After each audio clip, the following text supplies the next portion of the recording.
সঙ্গে অবশ্যই চাই যারা বা কেউ যদি এই কেসকে বা এই ঘটনাকে ধামাচাপা দেওয়ার চেষ্টা করেন তাদেরকেও কিন্তু আমরা ছাড়বো না। উপযুক্ত শাস্তি যদি তাকে না দেওয়া হয় তাহলে আমাদের আন্দোলন আরো বৃহত্তর হবে, এটা আমরা এখান থেকে ঘোষণা করে রাখছি। আমি এবার যাচ্ছি আমাদের যে দাবি সনদ আমরা এখানে পেশ করছি, এখানেই আমাদের শেষ নয়। এই আন্দোলন, এই লড়াই আমাদের চলতে থাকবে। এই কেস আমরা শেষ দেখব, তারপরেই ছাড়বো। আমি দাবি সনদটা পাঠ করে শোনাচ্ছি, অনুগ্রহ করে শুনবেন। টু দ্য এসপি দক্ষিণ Dinajpur, through the additional SP Gangarampur sub division, Gangarampur দক্ষিণ দিনাজপুর। সাবজেক্ট: বিশহরিডাঙ্গা সিংহাদহ গ্রামে আদিবাসী নাবালিকা স্কুল ছাত্রী ধর্ষণের অভিযুক্ত আসামের সর্বোচ্চ সাজা পাওয়ার জন্য আবেদন। মহাশয়, বিনীত নিবেদন এই যে আমরা আদিবাসী সমাজের পক্ষ থেকে এই মর্মে আবেদন করছি, বিগত 28/8/2024 তারিখ বিশহরিডাঙ্গা গ্রামের এক নাবালিকা পঞ্চম শ্রেণী ছাত্রীর উপর যে জোরপূর্বক পাশবিক অত্যাচার করে খুনের চেষ্টা করা হয়েছে, তার অভিযুক্ত আসামি সর্বোচ্চ সাজার দাবি আপনাকে স্মারকলিপি হিসাবে প্রদান করিলাম। আমাদের নিম্নলিখিত দাবিগুলি হলো: নির্যাতিতা নাবালিকার সুচিকিৎসার ব্যবস্থা করতে হবে। 2 নম্বর, নির্যাতিতার পরিবারকে আসামির সাজা ঘোষণা না হওয়া পর্যন্ত নিরাপত্তা সুনিশ্চিত করতে হবে। 3 নম্বর দাবি, আগামী 14 দিন অর্থাৎ 12/9/2024 তারিখের মধ্যে চার্জশিট প্রদান করতে হবে। 4 নম্বর দাবি, খুব শীঘ্রই এফটিসি ট্রায়ালের মাধ্যমে সাজা ঘোষণা করতে হবে। 5 নম্বর দাবি, নির্যাতিতার পরিবার সুস্থ হওয়ার জন্য তাদের সাহায্য প্রদানের ব্যবস্থা করতে হবে। সেই সঙ্গে অবশ্যই বলে রাখি, সেই গ্রামের লোক এবং তাদের মা বোনেরা যথেষ্ট সংশয় রয়েছে, তাদেরকে নিরাপত্তা দেওয়ার জন্য আমি পুলিশ প্রশাসনকে আবেদন রাখছি।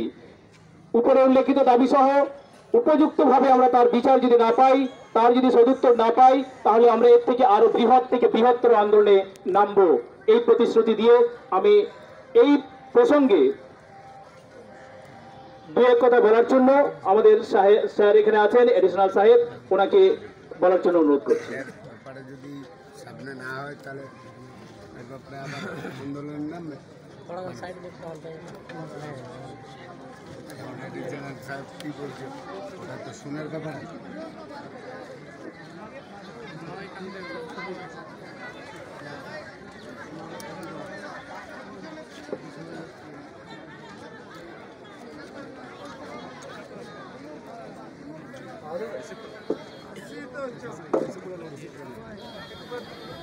নমস্কার, আপনারা সবাই জানেন যে গত 28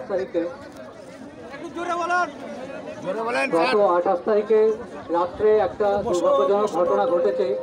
একটি বাচ্চা মেয়ের সাথে খুবই পাশবিক অত্যাচার করেছে এখানকারই একটি ছেলে। তো আমরা সেই খবর পাওয়ার, আপনারা এটাও জানেন, সেই খবর আমরা পাওয়ার সঙ্গে সঙ্গে আমরা সবাই, আমি নিজে, আইসি এবং আরও সিনিয়র অফিসাররা এখানে আসি এবং 1 ঘন্টার মধ্যে সেই অভিযুক্তকে অ্যারেস্ট করা হয়েছে। সেই অভিযুক্ত এখন পুলিশ কাস্টাডিতে আছে এবং ওই বাচ্চাটির মায়ের অভিযোগের ভিত্তিতে যত রকম সেকশন আছে সমস্ত সেকশন লাগিয়ে, পক্সো থেকে শুরু করে যাবতীয় সেকশন লাগিয়ে, রেপের সেকশন লাগিয়ে কেস রেজিস্টার করা হয়েছে এবং সেই আসামিকে ফরওয়ার্ড করে এখন পুলিশ কাস্টাডিতে সেই আসামি রয়েছে।